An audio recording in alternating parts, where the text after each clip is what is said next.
pas pour ceux qui lui ont promis, pas pour ceux qui l'ont réalisé.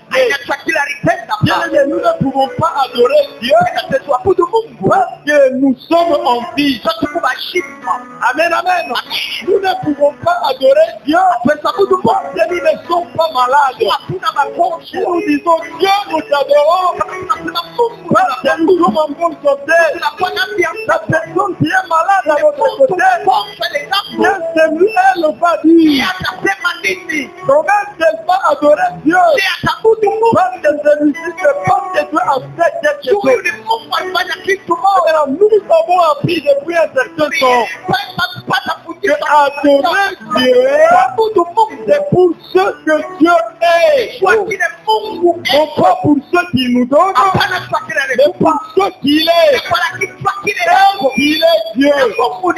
Il a dit ceci: je vis l'Éternel, c'est là mon nom. Je ne donnerai jamais ma gloire à un homme, ni mon honneur au silence.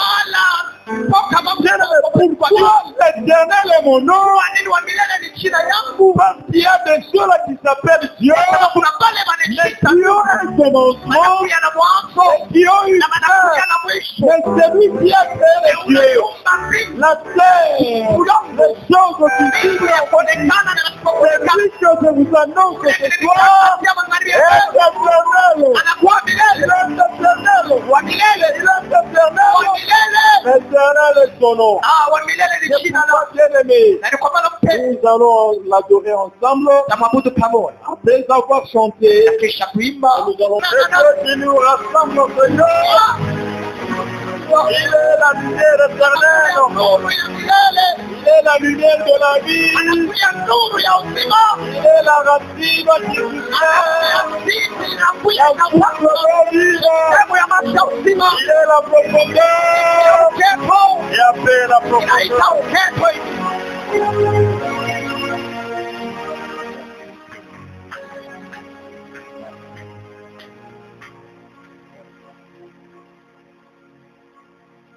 Bien-aimés, nous bénissons l'Éternel ce soir.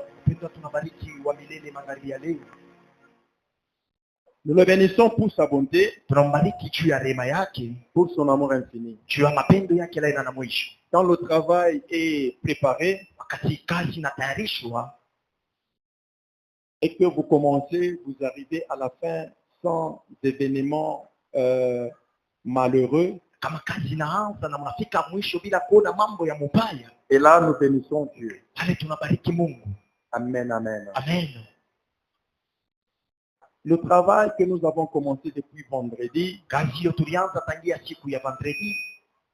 qui va se terminer aujourd'hui. Ce travail a pour thème le contenu du pectoral d'Aaron.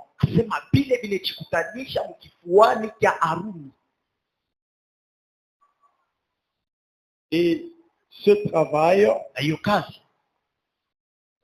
avait été mis sur un support et il y a quelques échantillons qui sont encore là pour ceux qui en auront besoin.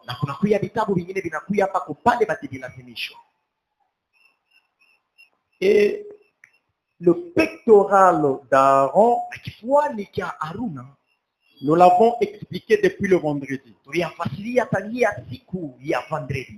avons dit que lorsqu'on parle du pectoral,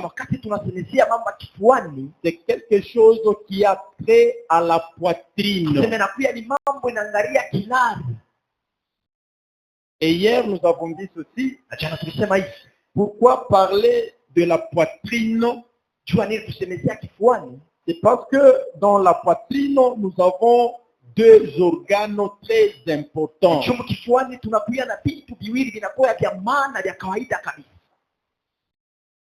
Dans la poitrine, nous avons le cœur. Et dans la poitrine, nous avons les poumons. Les poumons sont là pour la respiration.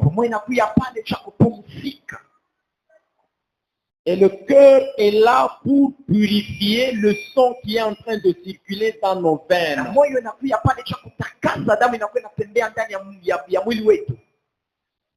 Bien-aimé, quand Dieu a façonné l'homme de la poussière de la terre, Wakati Mungu alienda kumutunga mtu kupitia mvumbi ya bulongo, la Bible dit que l'Éternel avait insufflé dans les narines de l'homme inasema Mungu akienda kupuliza mupua ya mtu, et l'homme était devenu une âme na vivante. mtu akakuya nafsi aliyo hai.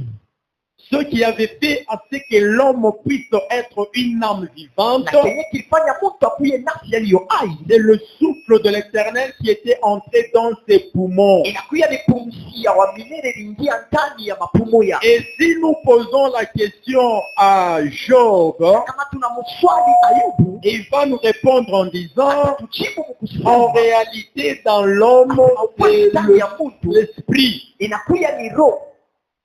Amen, amen. Amen. Le souffle de l'Éternel qui donne de l'intelligence. Mapumzi wa milele inaleta akili. Et quand nous parlons de l'âme, Wakati tunasemezia nafsi, c'est quelque chose qui est immatériel. ni kitu hatuwezi mama na mikono. Et comme c'est immatériel, Asili ni kitu hatuwezi mama na mikono, ça se cache dans une matière. kinakuchamaka mkintu kimoja. Dieu, par les Lévites, donnant des ordonnances aux Juifs, Mungu anasema na Walawi analeta maagizo il kwa leur dit Yuda. qu'on ne peut pas manger l'animal et son sang. Anasema mwezi kuya nyama na damu yake. Pourquoi? Parce que l'âme se retrouve dans le sang. Juu nafsi inajikutanisha ndani ya damu.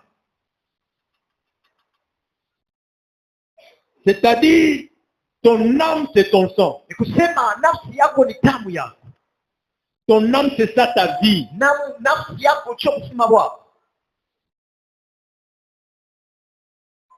Et quand le souffle de l'Éternel vient dans les narines, passant par les poumons, Na ile pumzi wa milele inakuya ndani ya mpua kwenda kufika mapumo. et quand nous rentrons dans l'anatomie, Na kama tunarudia mambo ile na kuangalia mwili, parlant du sang, kusemezea damu, on est en train de nous parler de l'organe de circulation, donc le système circulatoire. anasema kusemezea mambo ya vile vya kushunguluka kwa damu. Quand on parle du système circulatoire, Kiseme tu mambo ya il kushunguluka y a kwa la damu. grande circulation Kunakuya kushunguluka kunene et la petite na circulation. kushunguluka kule kunakuya Quand nous kudogo. voulons savoir ce que l'on appelle la petite Kama circulation, tunapenda kujua kushunguluka kudogo, c'est là que le sang est purifié par l'oxygène que nous inspirons par le poumon. inakuya ni ile damu inaenda kwa kutakasiwa kupitia pumzi kunatoka kumoyo. Amen, amen. Amen. Or, le sang, c'est notre âme. Japo damu inakuya ni nafsi yetu. Quand l'âme est teintée de péché, Wakati nafsi inakuya na dhambi, l'âme est teintée de sueur, nafsi inakuya inabeba uchafu. il y a quelque chose qui purifie cette âme. Kunakuya kitu moja kinakuwa C'est le kinatakasa souffle hiyo de nafsi. l'Éternel qu'il avait insufflé dans le narine de Inakuya l'homme. ni pumzi ya milele alienda kuweka mpua ya Mungu. Amen, amen. Amen. C'est pourquoi Na ni kwa maana Dieu, connaissant l'importance de ces deux organes, Mungu mkuyua maana ya hivi vitu viwili, il les a cachés dans une cage d'os. anaenda kuweka mkisangala wa kuifuchika mkisangala kile kinafanyika na mifupa. Et cette histoire, même en anatomie, on appelle ça la cage thoracique. Na hiki kitu hata mambo ya mwili banekita sema kisangala kile kinafuchika kinakuwa na kinafanyika na mifupa. Et à l'intérieur de cette cage thoracique, là que se trouve le cœur et les poumons. Ya kisangala cho mune mnechutanisha moyo na pumo. Et maintenant, Dieu dit à Moïse Na Mungu mkusema na Musa de pouvoir confectionner ce vêtement qu'on appelle le pectoral. Asema kafanye manguo ile banaita manguo ya kifuani. C'est cette histoire que le grand sacrificateur Ni hiki kitu mkwani mkubwa aura porté au niveau de sa poitrine. atakuwa anafanya pale panakuya kilari yake. Et ce pectoral Na hiyo kifuani dans lequel sera enchâssé les pierres précieuses. pale batenda kuweka banafushika machue ya thamani. Devant, dans la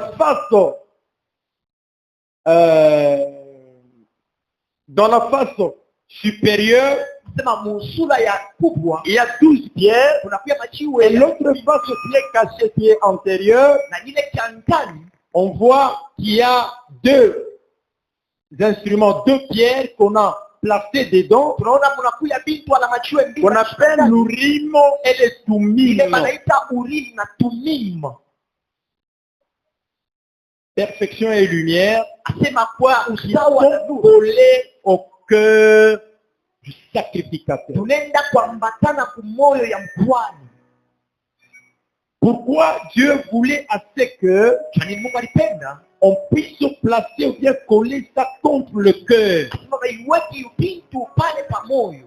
Parce que Dieu est amour Mungu ni mapendo et c'est lui le vrai amour. na yeye cho mapendo ya Et kweli, le cœur symbolise l'amour de Dieu. na moyo inaonesha mapendo ya Mungu. Amen, amen. Amen. Et maintenant, ces pierres-là au nombre de 12 Na hiyo machiwe inakuya inakuya 11 représentent toutes les tribus d'Israël. inaonesha kila vyote ya Israeli. Et maintenant, Dieu voulait à ce que Na Mungu alipenda ces tribus d'Israël hiyo makabila ya Israeli puissent se retrouver dans son cœur. ili kikutanishe ndani ya moyo wake. C'est pourquoi sur chacune de ces 12 pierres Ni kwa maana pa mmoja na ingine ya hiyo machiwe 12 était gravé le nom d'un fils d'Israël. alienda kuandika hapo jina ya wana wa Israeli mmoja na mwingine. Amen, amen. Amen. C'est pourquoi dans Exode, que nous allons lire maintenant, Exode 28, 17, Na ni mkitabu cha Kutoka 29 11 Exode 28, 17, Exode 28, le 17e verset. Nous lisons la parole du Seigneur. Amen. La Bible déclare sur en chassera une garniture de pierre, 4 rangées de pierre, première rangée, une sardoine, une topaz et une émeraude. Amen, amen. Amen. Nous allons nous asseoir debout. Tutakala mpendo. Tu en chasseras ces 4 pierres. Asema utaweka hiyo machiwe ili. Tu en chasseras ces pierres dans 4 rangées. Asema utaweka mumaranje ili. Et chaque rangée aura 3 pierres. Na kila takuya na machiwe 3. C'est pourquoi dans cet enseignement, Na ni kwa maana hiyo mafundisho nous sommes dit, nous allons étudier 3 pierres de la première rangée seulement. tulisema tutafunda tu machiwe 3 ya ranje ile ya kwanza. Et on nous cite ici le nom de ces pierres. Na bale tutaia hiyo machiwe On nous dit machiwe yao. que la première pierre, c'est la sardoine. Asema machiwe ya kwanza banaita akiki. Hein? Akiki. Vraiment. La deuxième pierre, Machiwe ya pili la topaze. banaita topazi. Et la troisième pierre, c'est émeraude. Banaita almasi.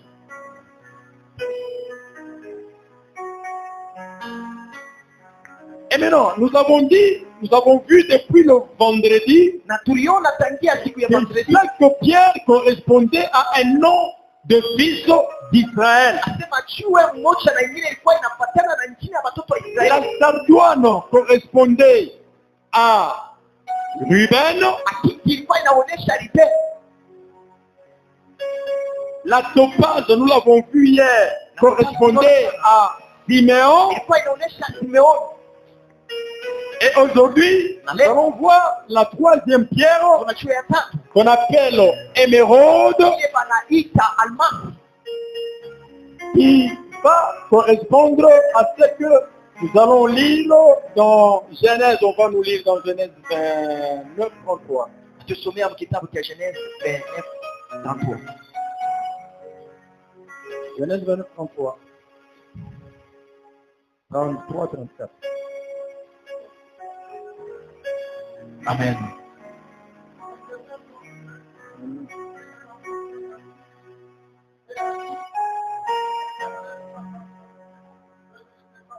Ok.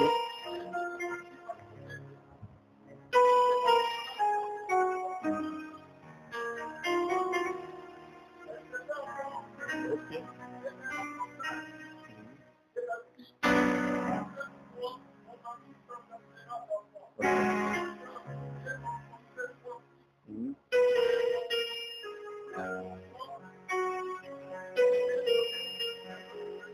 Amen. Amen, amen.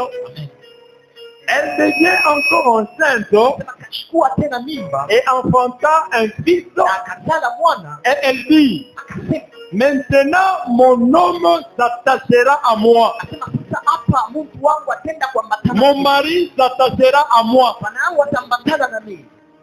Amen, amen. Amen. Mon mari s'attachera à moi. Asema bwana yangu atenda kuambatana naye. Na Elle lui donna le nom akampatia jina de Lévi. ya Lawi. Amen, amen. Amen. Lévi bien-aimé, Lawi ça veut dire l'attachement. inasema kuambatana, Ça veut dire la jonction. inasema kuambatana, C'est-à-dire l'union. kuunga. Et le deuxième fils que nous avons vu hier, Na mwana wa pili tuliona jana, Siméon, Simeoni, c'était l'exaucement. ilikuwa ni kuchimba kwa maombi. Dieu a entendu. Mungu akasikia. Et maintenant ici, la femme qui enfante, Na hapa huyu bibi akazaa. elle dit, cette fois-ci, Na hiyo je mara viens de donner 3 fils à mon mari, ninapatia bwana yangu et mon mari s'attachera à moi. bwana yangu atenda ambatana Elle nao. va s'attacher à moi. Atambatana nao. Et maintenant, dans cet attachement-là, Mungu kuambatana. l'enfant va s'appeler Lévi. Mwana watamwita Lawi. Lévi, c'est-à-dire l'attachement. Sema Lawi nasema kuambatana. Lévi, c'est-à-dire la piété. Nasema kuambatana. Amen, amen. Amen. Donc, quelqu'un s'attache à Dieu. Wakati mtu anambatana na Mungu, Ce qu'on appelle la piété. yeye anaita kuambatana. Quand nous posons la question à Léa, Kimswali leo, Léa va dire ça s'appelle Lévi. yeye atasema wanaita Lawi. C'est-à-dire c'est l'attachement. Sema kuambatana. Amen, amen. Bien aimé, c'est lui qui est passé par la statuette, Ule anapitia pakiti par le sang et l'or. kupitia damu na dhahabu. Le sang l'a purifié. Hiyo damu Quand inatakasa. le sang nous lave, Wakati kama nous ne tunawisha, sommes plus pécheurs. hatuna tena Nous matendo ya dhambi. devenons de la race divine. Unakuya bahari ya Parce kiumbe encerclés dans de l'or. kuambatana venye kuweka L'or qui nous couvre, damu inakufunika. l'or c'est la présence de Dieu Damu lui-même. inakuwa ni uwepo wa Mungu peke yake. Amen, amen. Amen. Bien aimé, l'or c'est Dieu. Dhahabu ni Mungu mpenzi. Dieu ne va pas là où il n'est pas là. Washendake pala Dieu hapo. ne va que là où il est. Mungu anaendaka mpaka pale. Pourquoi je l'ai dit la fois Na passée? ndio maana nilisema maneno Quand tisa. Jésus-Christ était né, Wakati Yesu akazaliwa, qui était le roi. yule alikuwa mfalme. Le roi est en majuscule. Mfalme na heri ya mkubwa. Quand il était né, Wakati il anazaliwa, était apparu dans le ciel. akenda kuonekana mbinguni. Une étoile royale était apparue. Nyota ya Cette étoile royale nyota ya kifalme. est allée appeler les saints. Ndio waita watu wa Est allée chercher les mages. ndio tafuta watu wa Les personnes qui étaient intelligentes. watu wale walikuwa na akili. L'étoile les appelait Yote nimewaita pour les conduire à l'étoile. wapeleka kwa nyota meno. Amen, amen. Meno. Amen, amen. Bien aimé, quand nous disons Wakati tunasema que mpendo, Jésus-Christ est le chemin, Yesu ni njia. ce n'est pas un chemin Haina njia. qui nous conduit au boulet. Inatupeleka Ce kukaa. n'est pas un chemin Haina njia. qui nous conduit au champ. Inatupeleka Non, kukaa. Jésus est le chemin Yesu ni qui njia. nous conduit à lui. Inatupeleka kwake. Amen, amen. Amen. Quel est le sommet de Dieu? Ndio njia ya Mungu. Ce n'est pas un sous-sommet qui mène à Rome. Haina njia inapelekaka kupotea. Jésus-Christ Yesu Kristo ne mène qu'à lui. anapelekaka mpaka kwa. Dieu te conduit à lui. Wakati akomoza kwake. C'est sa vie, c'est sa vie. Sema maisha yako inakuwa maisha yako. L'apôtre Paul a dit ceci. Sema hivi. Si je vis, Kama ninaishi. ce n'est plus moi qui vis, c'est Christ qui vit en moi. C'est-à-dire celui qui est en Christ Jésus. Son comportement et son caractère doivent ressembler à Christ. Amen. Et maintenant, les sages qui ont vu les toits étaient en train de se déplacer. Qui le faisait conduire, qui était leur guide, l'étoile royale. Bien aimé, l'étoile est rouge. L'étoile, c'est quelle couleur? Jaune. Opale. Qu'est-ce que nous avons vu? Et maintenant, il marchait, il regardait l'étoile. L'étoile les conduisait à lui-même le roi. L'étoile royale conduit au roi. Et quand il s'est déplacé, ils sont arrivés à Jérusalem. L'étoile s'était disparue. Quand l'étoile a disparu, ils se sont dit non. Comme nous sommes à Jérusalem, nous ne pouvons pas aller demander au gouverneur. Non, l'étoile que nous avons vue, ce n'était pas une étoile provinciale. Donc l'étoile que nous avons vue, c'est l'étoile royale. C'est-à-dire que c'est le roi qui en a connaissance. Oh. Amen, amen. Bien aimé, si vous n'avez pas encore compris, comme Moïse s'était retrouvé devant Pharaon, il a dit, Dieu a dit, c'est la fin partie. Moïse, Pharaon a refusé. Moïse a jeté le bateau. Le bateau était devenu quoi? Le serpent. Et maintenant, Pharaon a appelé ses encanteurs. Les encanteurs sont venus. Ils ont produit les chèvres. La chèvre, ils ont sorti quoi? Amen, amen. C'est ça le niveau.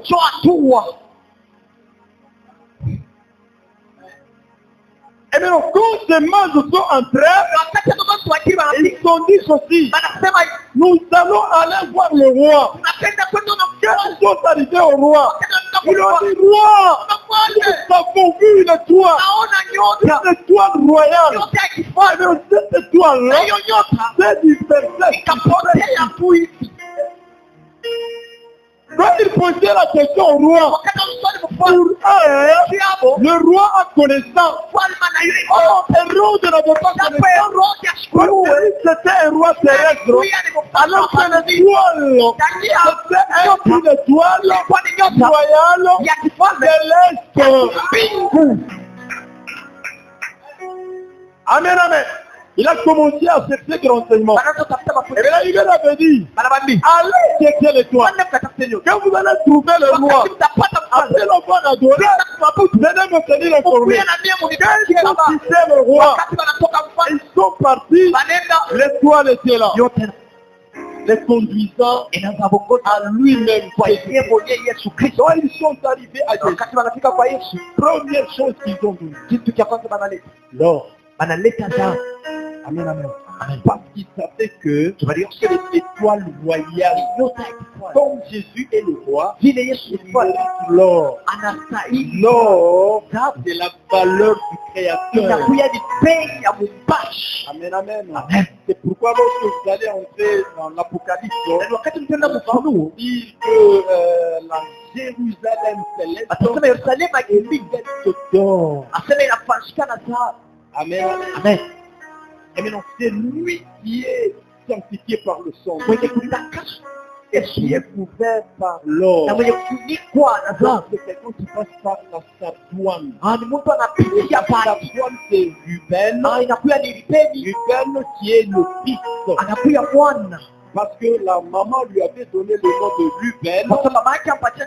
Voici un fils. Or, ce fils-là, c'est celui quand Dieu nous a aimés. Il a donné son fils. Pourquoi la statuano, le sang des dons, et il y a aussi la grâce qui est la couverture de l'or. Amen. Amen. Et maintenant, nous sommes passés à une autre étape. Et dans cette étape-là, nous avons vu Siméon, c'est-à-dire l'exaucement. C'est lui qui n'est plus pécheur, qui est converti, qui est lavé dans le sang de Jésus. S'il parle, Dieu va entendre. Parce que la Bible dit, la prière d'un pécheur est une abomination. Dieu n'entend pas la prière des pécheurs. Et celui qui était pécheur, et la vie dans la statuette, il passe maintenant dans Topaz. Dans la Topaz, il est dans l'exaucement. Quand il parle, Dieu écoute. Dieu entend. Amen, amen. Amen, amen. C'est ce que nous avons fait hier. Nous avons dit ceci. Nous allons dire à Dieu. Il va entendre parce que nous sommes passés par la statuette. Maintenant nous sommes dans la Topaz. Amen, amen. Et bien c'est dans cette nuit qui est purifié, lavé et couvert dans le sang. Tu peux parler à Dieu et Dieu peut écouter. Et maintenant, ils vont faire un seul corps. Et ils vont s'attacher. Là, aujourd'hui, bien aimé. Aujourd'hui, la femme Léa dit, avec le troisième fils de Jésus, mon mari va s'attacher à moi. Mon mari va s'unir à moi. Ça sera la piété. La Bible dit, les deux ne sont plus deux, mais ils sont formés un seul corps, une seule chair. Amen, amen. Or, la topaz n'a pas la couleur rouge, n'a pas la couleur jaune, et l'émeraude, je parlais de l'émeraude. L'émeraude n'est pas rouge. L'émeraude n'est pas jaune. L'émeraude est verte. Amen, amen. Verte. Pourquoi l'émeraude est verte?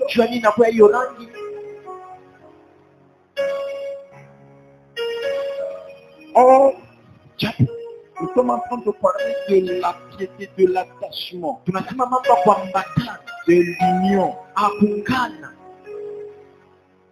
L'union de ce qui est céleste et nous qui sommes terrestres. Cette union a un nom. On appelle ça Emmanuel.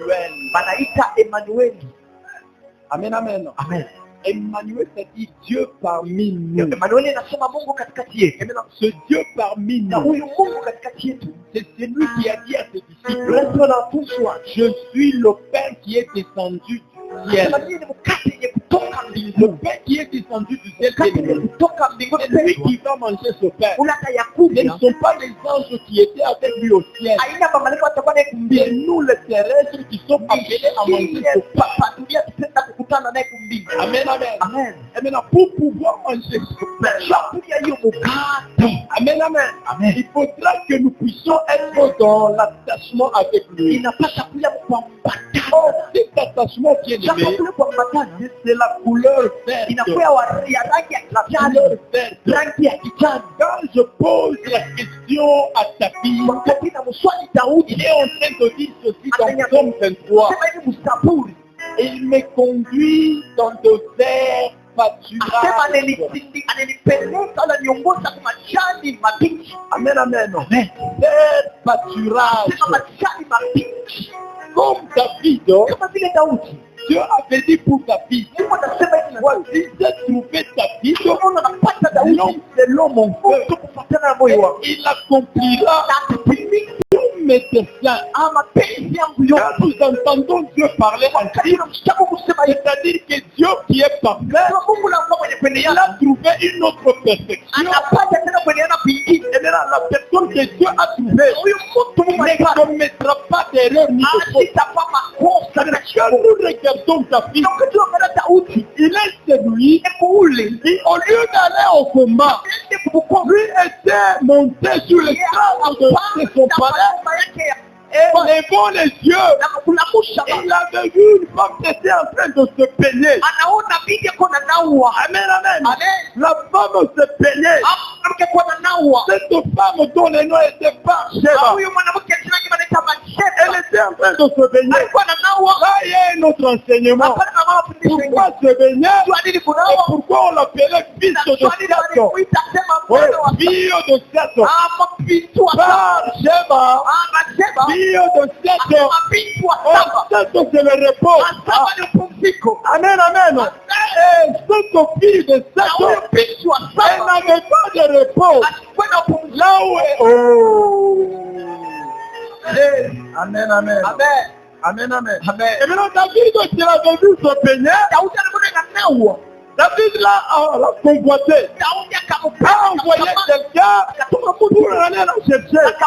Et David l'a pris pour femme. Le Dieu était fâché. Il a envoyé Nathan. Et bien quand Nathan était allé, il a dit, oh chef, nous avons un problème. Il y a beaucoup de pétales. Donc quand il a eu un visiteur, il allait prendre un seul bétail pour donner à ses gens. David était un peu là, il va mourir. Nathan a dit, cette personne va oh, Dieu a dit, c'est trouver ta vie. L'homme selon mon cœur, il accomplira tous mes desseins. C'est ça le dessein que Dieu a dit. D'aller prendre les femmes de Christ et de prendre son mari et le tuer. C'est ça, l'homme selon le cœur de Dieu. Oh, bien aimé, quand nous regardons bien, qui était David, dont Dieu était en train de parler. Dieu ne parlait pas de David, Dieu parlait de David Jésus-Christ. Il est le frère David. Amen, amen. Lui, quand il descendait, il a dit à son père, il n'a voulu ni sacrifier, ni offrande. Il m'a formé un sort, voici ce descend, pour faire au Dieu, c'est que sa volonté, c'est ça le fait David, qui a compris la volonté de Dieu.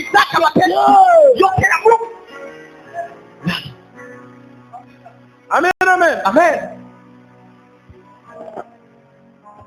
Et ce David là qui dit, il me conduit dans de faits pâturages.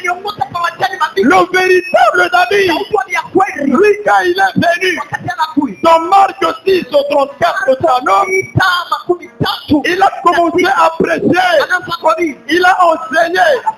Après avoir enseigné, il se faisait tard. Les disciples lui ont dit, Maître, renvoie la foule, car ici, c'est un dessert. Il n'y a pas de choses à manger. Amen, amen. C'est pour qui ça dit, donnez-leur à manger. Amen, amen.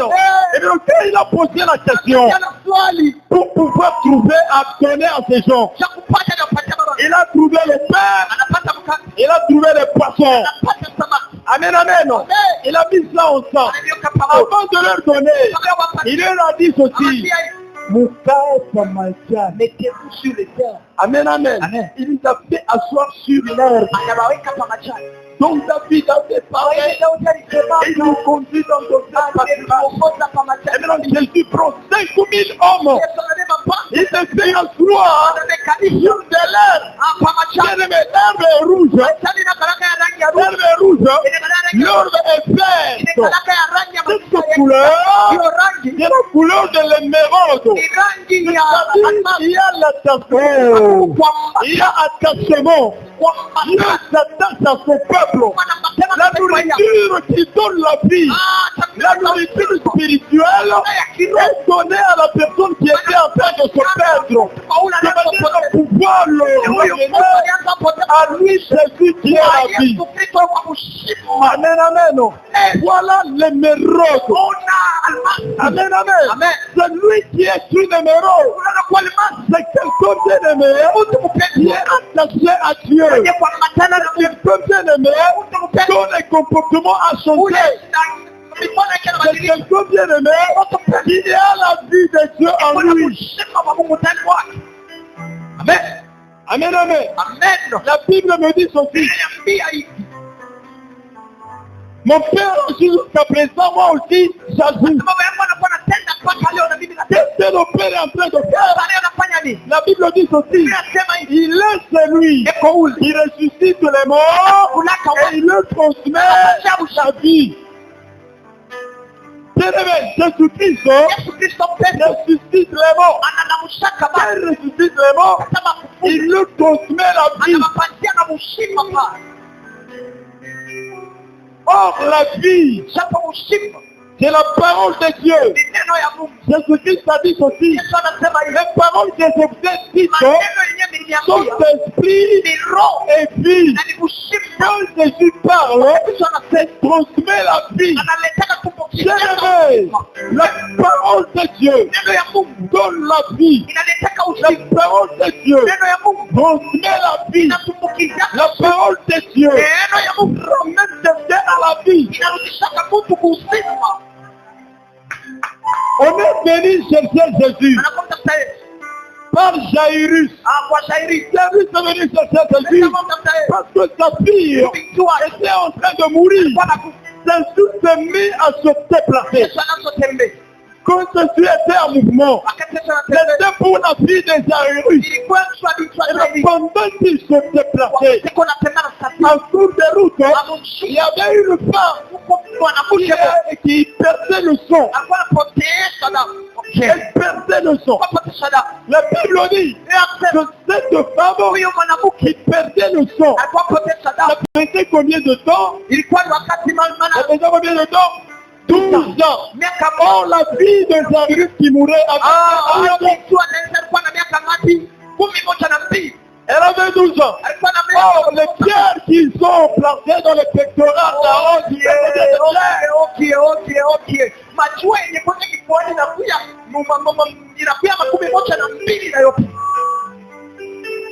Amen, amen.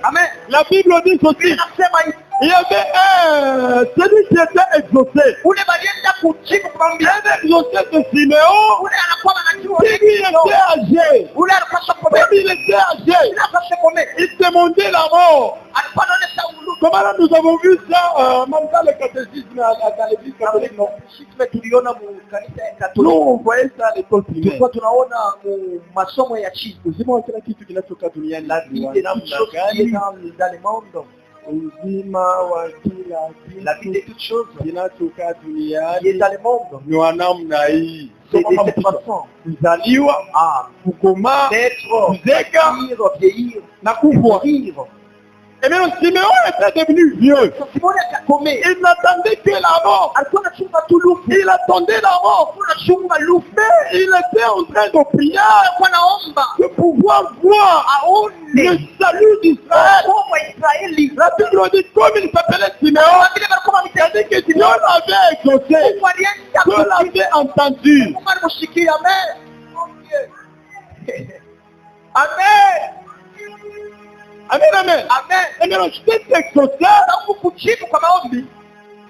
est allé maintenant conduit par l'esprit au temple. Quand il arrive au temple, il trouve le petit enfant Jésus qu'on est venu présenter.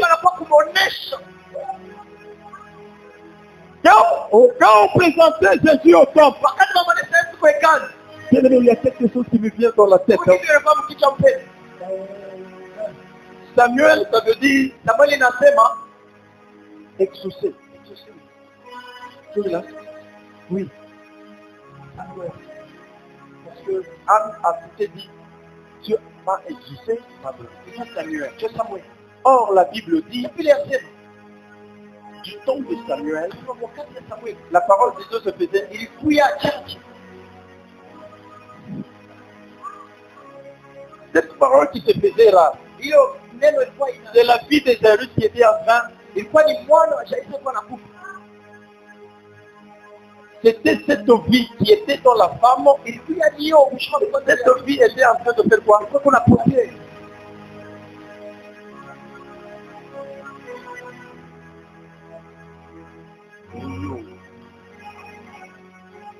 Et maintenant, comme la vie était en train de partir, il fallait que Jésus vienne. Et maintenant, pour que Jésus vienne, il faudra qu'il y ait remise et reprise. Parce que les 12 qu'il y a là-bas, 12 de la fille de Jairus, 12 de la femme, c'est Israël. Or, la loi que Dieu a donnée à Moïse et Israël, cette loi était en train de perdre sa valeur. Comme ça perdait la valeur, c'est pourquoi la parole de Dieu se faisait rare au temps de l'exaucer Samuel. Et maintenant, il faut maintenant rallumer cette parole de Dieu. C'est pourquoi Christ, en venant, il a dit, je ne suis pas venu éteindre la mèche qui brûle encore. C'est pourquoi quand Siméon a rencontré Jésus, bien aimé, Siméon de la vieillesse, il n'attendait que la mort. Quand Siméon meurt, là qui est remise et reprise, c'est pourquoi il fallait dans son exaucement, il puisse voir le salut. Et le salut, c'était Jésus. Quand il a pris l'enfant Jésus dans ses bras, il y avait remise et reprise. Ce qui était en train de se perdre a été transmis en haut. Amen, amen. Amen, amen. Amen. Bien aimé, nous sommes obligés de nous arrêter là. Nous sommes obligés de nous arrêter. Dieu va nous faire grâce. Nous allons ajouter encore 3 pierres. Et nous appellerons encore. Et maintenant, en conclusion, je veux dire, bien aimé, Jésus revient bientôt. Il revient bientôt. Quand Jésus vient, il ne vient pas prendre ceux qui se préparent. Il ne vient pas prendre ceux qui ont cru en lui. Il vient prendre ceux qui ont achevé la mission. Amen, amen. Amen. Bien aimé, la Bible dit ceci. Quand le jour de la fin, il y aura des malheurs. Et la Bible dit malheur aux femmes qui seront enceintes. Et le corps est bien en train de comprendre cela. Mais les femmes sont enceintes chaque jour. Aujourd'hui, il y a quelqu'un qui a reçu la sémence, qui a conçu. Aujourd'hui, il y a quelqu'un qui est à sa 9e mois. Aujourd'hui, c'est sa première seconde. Chaque jour, il y a toujours des femmes enceintes. Et bien, pourquoi dit-on que malheur à la femme qui sera enceinte? C'est pourquoi la femme, ce n'est pas toi ma soeur, ce n'est pas toi maman. La femme, c'est l'église. L'église maintenant, c'est toi. L'église, c'est moi. Amen, amen. Parce que Christ a dit ceci. Il dit que tu es pierre. Et sur cette pierre, je bâtirai mon église. Amen, amen. Et maintenant l'église, c'est celle qui est déjà prête. L'église, ce n'est pas la personne qui dit je vais faire demain ce qu'il est appelé à faire aujourd'hui. La Bible dit aujourd'hui, si vous entendez sa voix, N'insistez pas mon cœur. Jésus peut revenir aujourd'hui. Mon frère, Jésus peut venir aujourd'hui. Quand il vient ce soir, où est-ce que tu iras? Amen, amen. Quand il vient maintenant là, où est-ce que tu iras? Toi, tu ne veux pas te convertir. Toi qui attends tes mères. Aujourd'hui, dans ton cœur, ce sont des programmes de mariage. Ce sont des programmes de travail. Ce sont des programmes de chantier. Quand on dit Jésus le fait,